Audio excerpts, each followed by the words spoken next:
From G20 to geez, oh man, the Russians are bombing the Danube River. Today on The Worldview.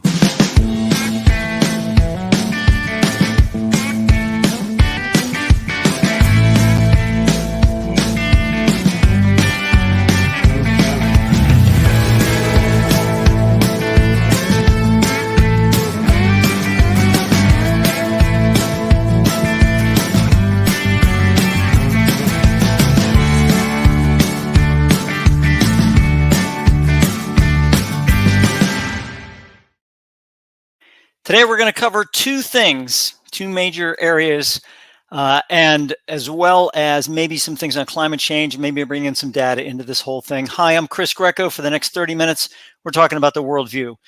Today we're going to talk about, again, is about G20. Let's talk about the G20 for a second. First of all, big meeting in India last week. And they talked about all kinds of things. They talked about trade. They talked about this. Climate. Boom. Nothing. Climate impasse, total climate impasse at the meeting. And Al Jazeera covers it best, as well as BBC. We kind of don't have that, as it is per se. But, what we want to do is make sure and hit those areas, because I think it's very, very important to talk about these things. Because I'm going to tell you right now, what happens is that when you talk about climate change, you're talking about sovereignty. You're talking about the absolute ability of individuals to talk about their sovereign country.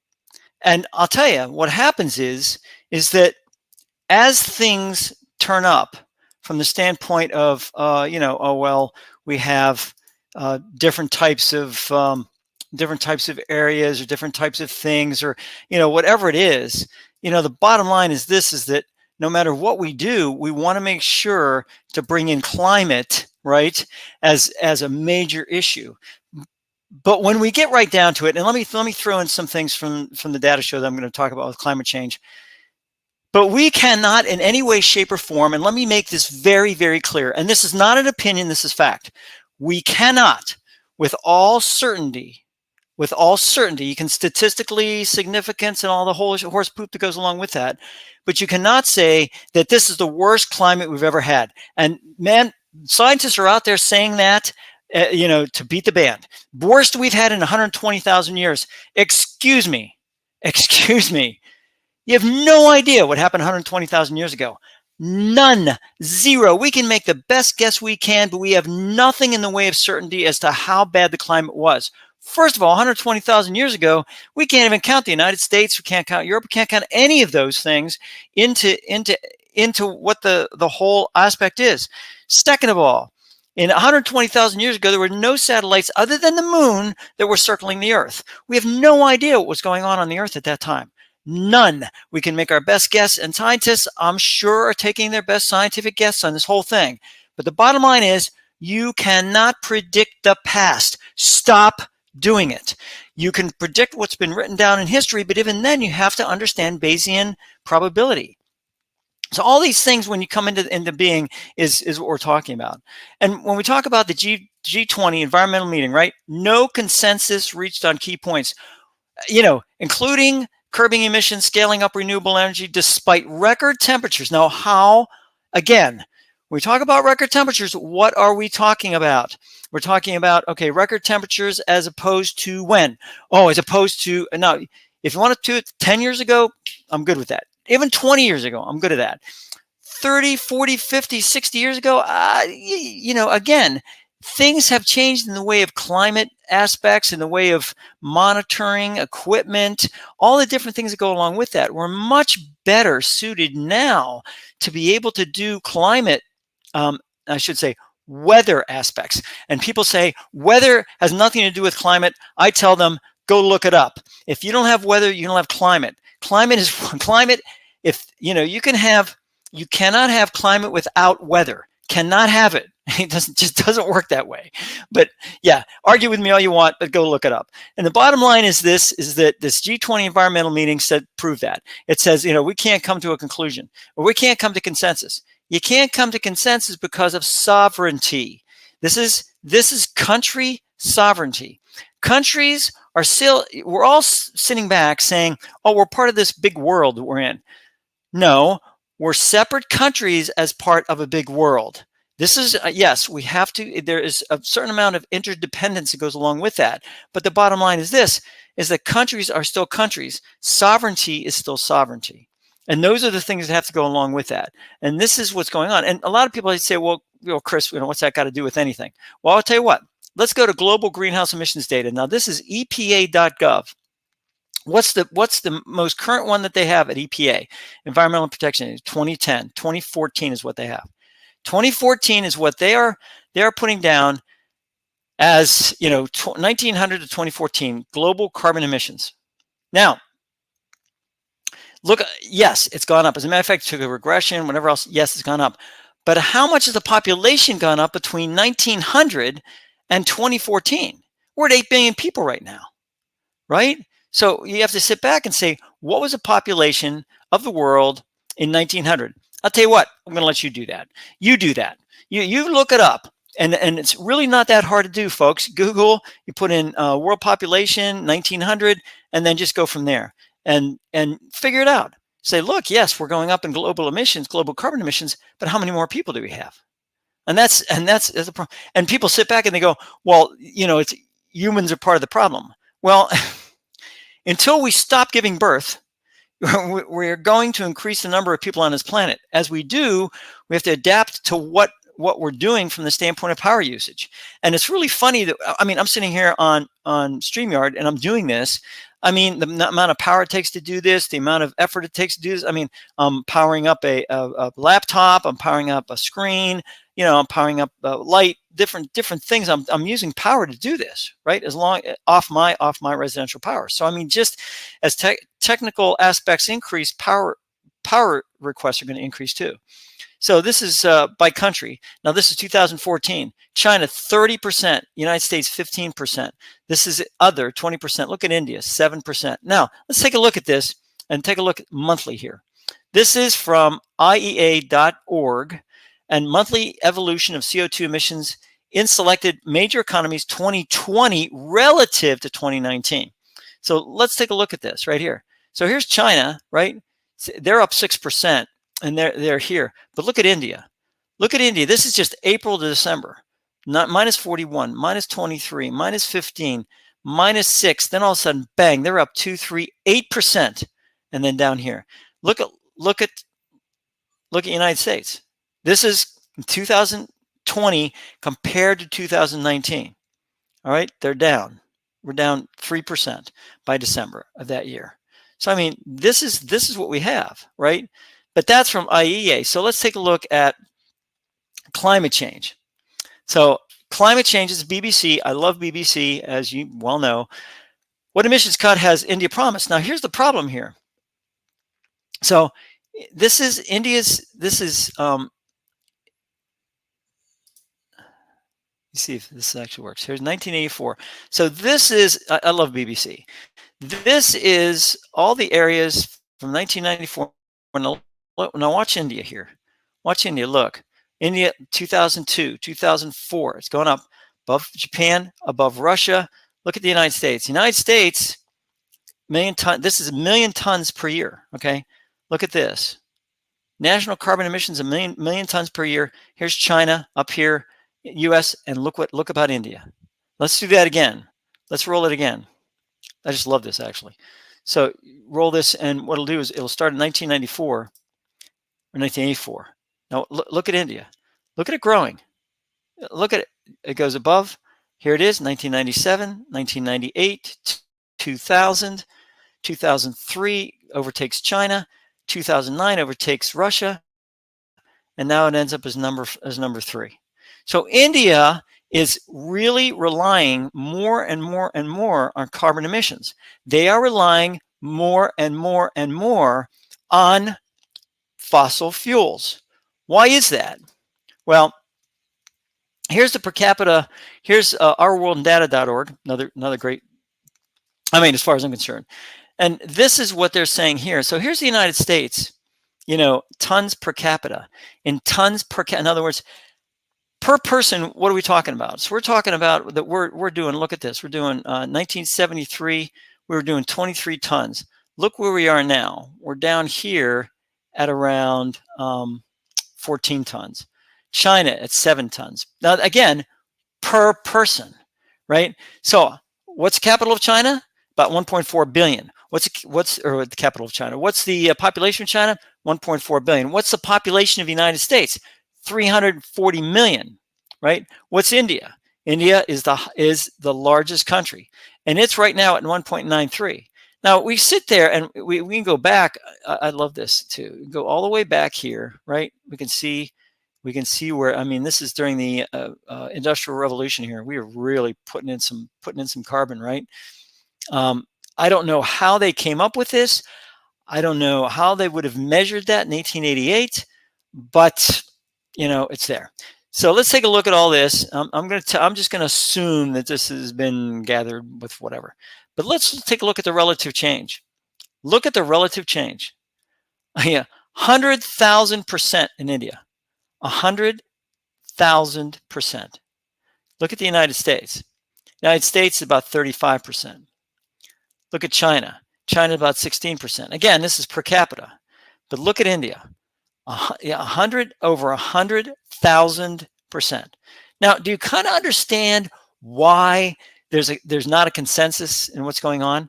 It's because India has discovered coal. India really is working the coal mines very, very heavily. And because they're working the coal mines, all of a sudden they realize, and why shouldn't they, that coal and folks, I'm going to say this again. I'm going to say it again. I'm going to say it again. Now, if you disagree with me, absolutely present the data, because I can present the data in one way, right? And that is you cannot produce things like the shirt, this. You can't produce these. You can't produce stuff sitting behind me. You can't produce this laptop. You can't do anything unless you have coal, because you can't produce any type of steel or aluminum without coal. It doesn't work. It doesn't work. Coal or nuclear power are the only two that can produce the amount of heat necessary to produce steel or aluminum. It doesn't work with renewable energy. You can't do it with geothermal. People have told me that. I've taken a look. I don't see what geothermal is going to be able to do that, but okay, fine. For the sake of argument, let's just talk geothermal for a second. You can't do it with solar. Cannot produce 1,500, 2,000 degrees Fahrenheit with solar. It doesn't work. You can't do it. You can't do it with wind. You can produce residential electricity with wind and solar. You can do that. I just have no qualms about that situation. But let's take a look at something here. When you put up solar farms, how much land does it take for a solar farm? Look that up. That's land that's not going to be able to be farmed. That's land that's not going to be able to have woods on it. That's land, and you have to have that free of woods. So you can't have trees around a solar panel area. A solar farm, you can't have trees around, or else you're not going to get the solar. So you got to have that out in a field or plain or whatever it's going to be. So now you have a real issue as to what goes on there. So all these things have to be taken into consideration whenever we're talking about renewable energy. What's the one area where I'm hoping for is fusion. Fusion, and I've talked to a couple engineers on this, and fusion is really the way to go. It would be a really clean energy with a lot of power being generated, and that would take the place of coal, and that would actually be very good. So you can see all that. So that's the climate change aspect. There's not going to be any agreements on climate change. I mean, they can sit back and they can go, okay, we're going to reduce this, we're going to reduce that, we're going to reduce this, but at what cost are they going to reduce that? Because remember, and France is interesting because France came on and they came on, and it was Al Jazeera, whoever it was, it might have been Euronews, and said that they were disappointed with that and all this. But the thing is, how many products? I want you to go around and I want you to check your house. I want you to check your house right now. How many products say made in France? Look it up. How many products are saying made in France? How many products say made in China? How many products they made in Bangladesh? How many products they made in India? How many products? I want you literally to go around and find out what type of products you have in your home. They're going to tell you not many products are made in France. They're just not. So they're not a big manufacturing area, and they're trying to tell India, China, and the rest of the big manufacturing areas, cut your CO2 emissions. Well, what does that do? Does that give France what does it help France? I don't know. I don't know what that does. So that's a big issue whenever countries talk about and that's where sovereignty comes into play, right? U.S. has sovereignty, India has sovereignty, China has sovereignty, and they want to do things a certain way for their country and their people. Who are we to judge that? Can't judge that, folks. We just can't. So you have to move on and figure out how to make it beneficial for India to drop their CO2 emissions. How do we do that? How do we, as not just a country but as a world, be able to do that? And right now, we're buying their products. We're buying China products. We're buying all these products that are being manufactured at the cost of CO2 emissions. So here we are, worldview aspect. What do we do with that? So that's a big issue. So second story, that's enough of that. Second story is Ukraine. Ukraine attacks grain stores at River Danube ports, and this is again BBC. Love it. It's really great, and it's when you talk about it, you talk about these areas. And whoops, didn't mean to do that. And so basically, they're talking about bombing the rivers. Now, let's go real quick. Let's go and find out why that's important, right? So we're going to find out why that's important. So we're going to go to Google Earth, and we're going to find out why Google Earth, or why it's important from the standpoint of geography, because I think this is important, right? This is important because otherwise what happens is that we can't, we're not going to be able to figure the things out. And I think it's important to be able to sit back and say, okay, this is what we have. Why is it that, we're going to sit back and take a look at this and figure out which way we're going? So we're going to go to Google Earth, and we're going to figure this thing out and then go from there. So this is the Earth, right? And it'll take a second for it to come up. But basically what happens is that when you have this Google Earth, you're going to have the idea of putting in this, daggum, I'm going to have to, it's a little bit better. So what we're going to do is we're going to figure this out here in a second. When we have Google Earth and we take a look at Google Earth, we're going to take a look at it from a standpoint of where we are and what we're talking about. And I think if we do that, then we'll be able to make that work. So, and as soon as, there we go. Hopefully this will actually work this time. So let's see, it's going to work. Is it going to work? Come on. So Google Earth, there it is. So we're going to go over to Europe. And go over to Europe.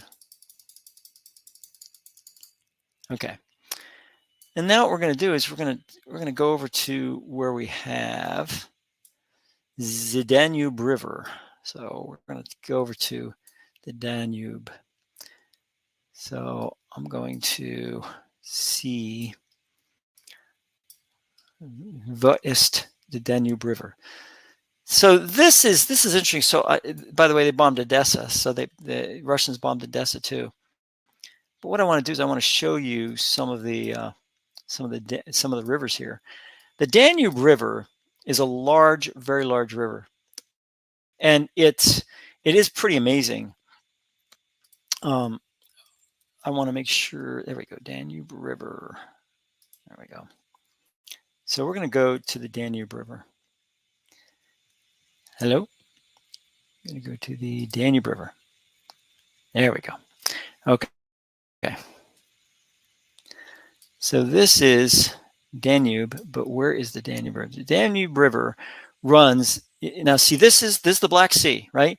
Big area of issues that we have. And what's happening is that what they're trying to do is Ukraine has said, look, I can't go this way because the Russians are going to get me this way. So what I'm going to do is I'm going to start trying to go up the Danube River. Okay. So I'm trying to figure out where the Danube. So the Danube River. Um, this is.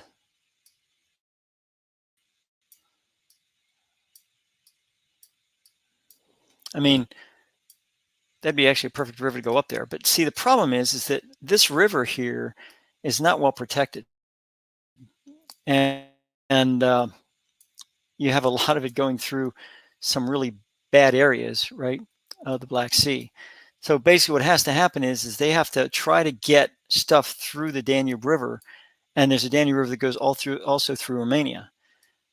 Well, they're starting to bomb the Danube River ports is what they're trying to do. So whenever Ukraine is trying to get anything along these ports, they're starting to bomb the Danube River ports. Well, that's going to be an issue because that's about the only way they're going to be able to get grain to where they need to get it. And then what happens is that once they get it to a point within this area, then they can try to get it to the Med, or they can try to get it somewhere else. But the Dardanelles, and the Bosporus Straits really have an issue when it comes down to trying to get through these areas. And the Bosporus Straits are controlled by Turkey in this area right here. So that tends to be a problem.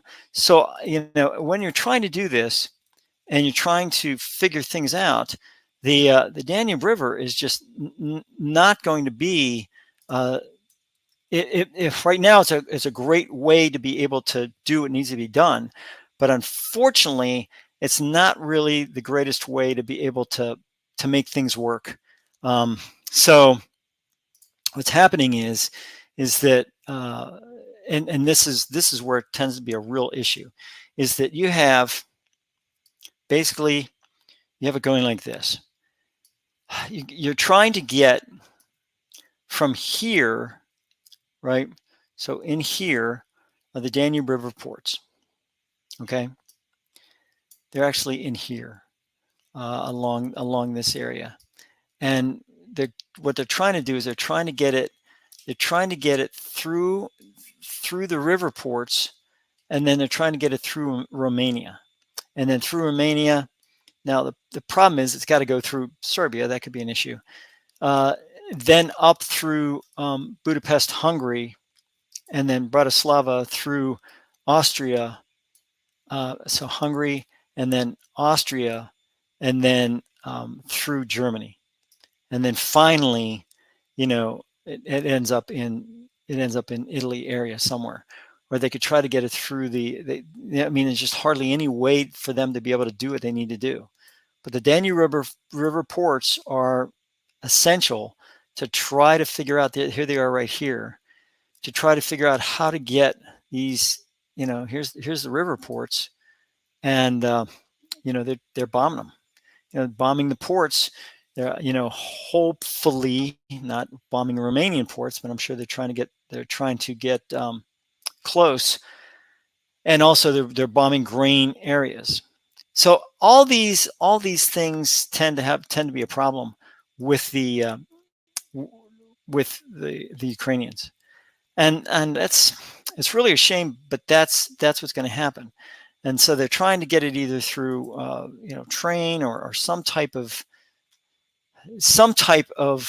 transportation from point A to point B, and it's killing them. It's killing them because the Danube River has to go through some countries that at this point they're trying to help them get the grain from point A to point B, but it's just not. It's with the bombing of the ports, that could be a definite issue. So all these things are happening, and we sit back and we go, geez, what are we going to do here?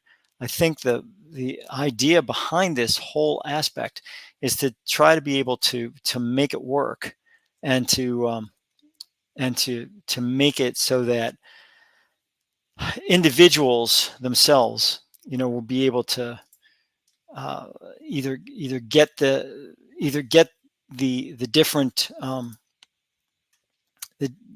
the idea. Sorry, I'm just trying to get this Ukraine war up again. So what is from this whole thing, what does this mean? Well, it attacked the Ukrainian ports, River Danube, grain storage infrastructure. This is, again, BBC. I love BBC. And basically what's happening is this is the Black Sea here, and this is where they're hitting them. Boom, boom, right? Right on the border here, right on the border of these areas. And as I tried to show you here, this is, the River Danube here. So they're trying really hard to, Russia is going to stop them from doing whatever they need to do. They're in deep, deep trouble at this point in time. And I'm going to make a prediction at this point also, that everyone sits there, and our president has stated in a speech that Putin has already lost this war. Well, let me tell you something, Mr. President. I don't know what your military advisor is saying, but Putin has not lost this war. And as long as the war continues to rage, he will never lose this war. He can put up platoon strength just to hold stuff. Yes, it would cost them Russian lives, but let me tell you something. As long as he holds any territory in Ukraine, even an inch, a mile, whatever you want to talk about, he has not lost this war. Not. And he will continue to fight this war until Ukraine comes to the negotiating table. And Ukraine has already stated they are not going to do that. So this war is going to go on.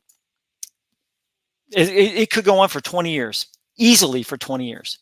And we can sit back and we can say, oh yeah, this is going to be an issue. But I'd like to know, where are the climate change people on this?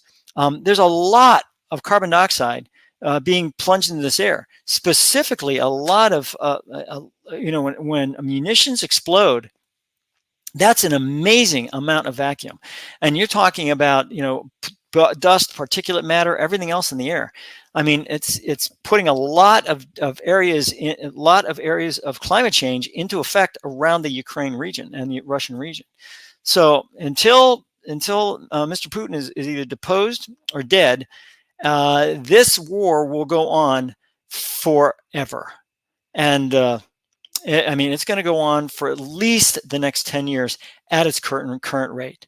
The counteroffensive is slowing down. They're going into trench warfare. This is World War I all over again. And it will continue and continue and continue and continue until NATO gets involved, because somebody's going to put a shell in the NATO country, or Poland and Belarus are going to go at it, because the Wagner group, evidently, according to one report, is putting themselves off as migrants to get into Poland. So that could be an issue. So there's a lot of issues going on there.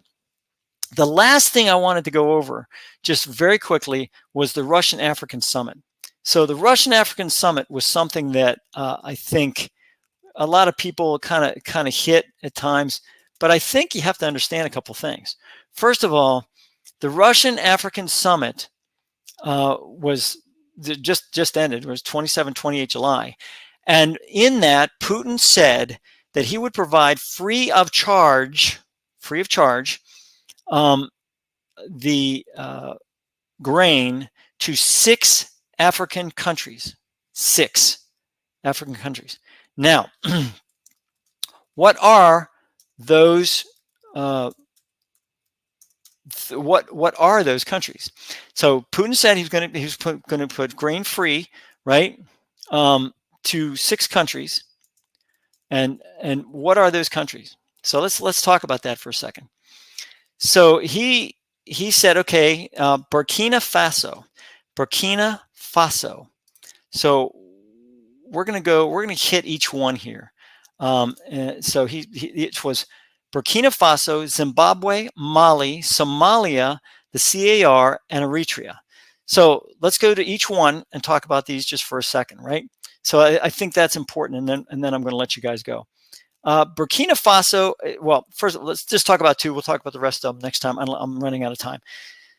Mali, former French colony, they love Russia. They want Russia. They're having Russian flags, so that's interesting. Eritrea is the area that borders Ethiopia. And interestingly enough, Eritrea, when we talk about Eritrea, it was originally a breakaway from Ethiopia. It was a rebel area, and they enjoyed Eritrea enjoyed at that time Soviet backing. So they like Russia. So those two countries alone, then the CAR has Wagner Group in there already. They're having some problems with indigenous terrorists or domestic terrorism. So they're having a lot of issues having to do with that. So we're going to hit that next time as part of the worldview. But I just wanted to end this with one thing, and that is that it is absolutely essential that you take into consideration this climate change aspect as a world area, as a world deal, and also the term melting pot. I heard this the other day here in North Carolina. A student was talking about affirmative action. He says, oh, it's, when we were at school, before this affirmative action thing came on, we were a melting pot. Let me make one thing very clear. The melting pot idea means that you put different cultures together and it comes out one culture, the American culture. That's not what we're doing here. But I mean, the United States right now, we're diversity. It's all about diverse cultures, right? Diverse aspects, diverse things, not a melting pot into one America. It's not one America. It's like 20 different Americas. And that's where the problem exists here in this country. And it's interesting because the countries that are really sovereign, that really are together, Sweden, Germany, places like that, take a look at what they have from the standpoint of diversity and what they have as a melting pot and what their major language is. All these different areas. I think it's very, very important you do that as a worldview. But until next time, this is Chris Greco saying, just take into consideration everything that's going on in the world, folks. Please, I'll try to hit some areas in Africa next week with the Russian African Summit. I know it's kind of late, but I'm going to do that anyways. And we'll hit some other areas. In the meantime, take care. We'll see you next time on The Worldview.